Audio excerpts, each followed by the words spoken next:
तमाम व्यूवर्स को नव वर्ष की हार्दिक और बधाई।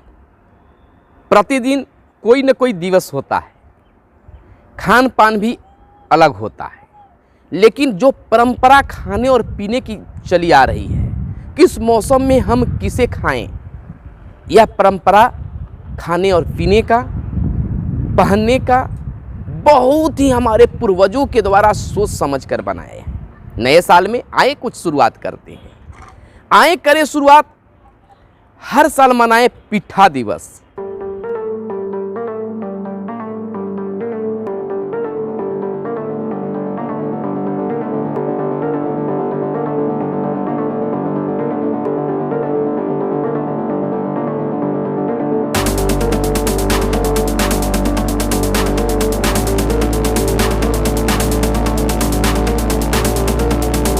पिठा को आपने नाम सुना होगा। गांवों में लोग अक्सर इस मौसम में, जाड़े के इस मौसम में पिठा बनाते हैं और पिठा को खाते हैं। यह परंपरा और खान पान से जोड़ता है पिठा, जो चावल से बनता है। तो इसे हम पिठा दिवस के रूप में अगर मनाएं तो हमारी संस्कृति और सभ्यता शायद बरकरार रहे। बिहार की संस्कृति और यहाँ की जीवन शैली के रंग काफ़ी निराले हैं, कहना नहीं है। महीनों कोई ना कोई दिवस आते रहता है, हर दिवस में एक अलग ही अंदाज है। मौसम के अनुकूल हमारे पूर्वज खान पीन पान को लेकर भी एक परंपरा बना दिया है।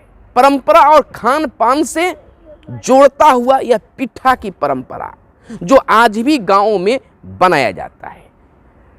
चावल को पानी के साथ, चावल को पानी में डालकर उबाला जाता है और उसे फिर पीसा जाता है सिलपट पर, या तो मिक्सी मशीन आ गया उस पर लोग पीस देता है, और फिर उसको उसमें दाल या फिर कह सकते हैं खोवा वगैरह या फिर कुछ भी और चीज़ भरकर उसको फिर से गढ़ने के बाद में बना देते हैं अपनी आकार से, और उसको पानी में डालकर फिर से उसको उबालते हैं। उबलने के बाद वो बिल्कुल पिठा तैयार हो जाता है और उसको फिर खाने का काम किया जाता है। गर्म में भी खाते हैं, और उस पिठे को अगर दूसरे दिन खाते हैं तो उसका स्वाद कुछ और निराला हो जाता है। दूसरे दिन उसको फिर कटिंग कर कर के कह सकते हैं कि उसको एक मिष्ठान का आकार देकर भी फिर उसको तल कर खाया जाता है।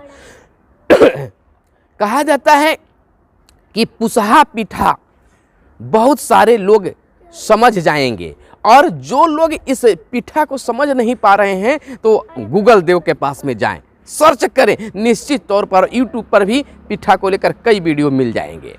तो ये जो पुसहा पिठा जो है, उसमें बनाए जाने वाले जो पिठा जो है हमारी परंपरा से जुड़ा हुआ है। समझिए, उनके लिए गूगल बाबा के पास में अगर जाते हैं तो मिल जाएगा। बिहार के एक बड़े हिस्से में यह पकवान पारंपरिक रूप से बनता है और पसंद भी किया जाता है। पारंपरिक तो है ही, बहुत हद तक विज्ञान से भी जुड़ा है पिठा उत्सव। विज्ञान भी इसे एक बेहतर और अच्छा मानता है। पहले दिन और आखिरी दिन पिठा बनाने की परंपरा है। कह रहा है कि आखिरी दिन, यानी कह सकते हैं पहले दिन, यानी कि पौष माह के अंतिम, यह उत्सव है पुष के पहले दिन, और पौष जो है उसके प्रथम दिन यह पिठा बनाने की यह परंपरा चली आ रही है।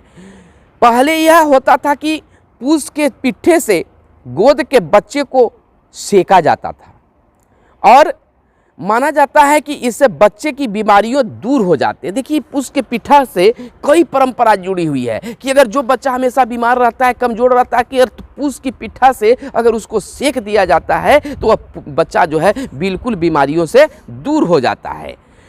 इससे बच्चे में एक ताकत बढ़ती है। तो यह विज्ञान से भी जुड़ा हुआ है, इससे विज्ञान भी इसको सच्चा माना है। यह स्थापित करता है कि वह जो बच्चा है बिल्कुल उसके बाद ठीक ठाक हो जाता है। एक ज़माना ऐसा भी था कि गांव में और शहर एक लोगों को पूस की पिट्ठे का इंतजार रहता था। गांव और शहर के लोगों को एक बार पूस के पिट्ठा का इंतजार रहता था। अब यह पिट्ठा जो है लुप्त होते जा रहा है, कुछ लोगों के बीच ही सिमट कर रह गया है।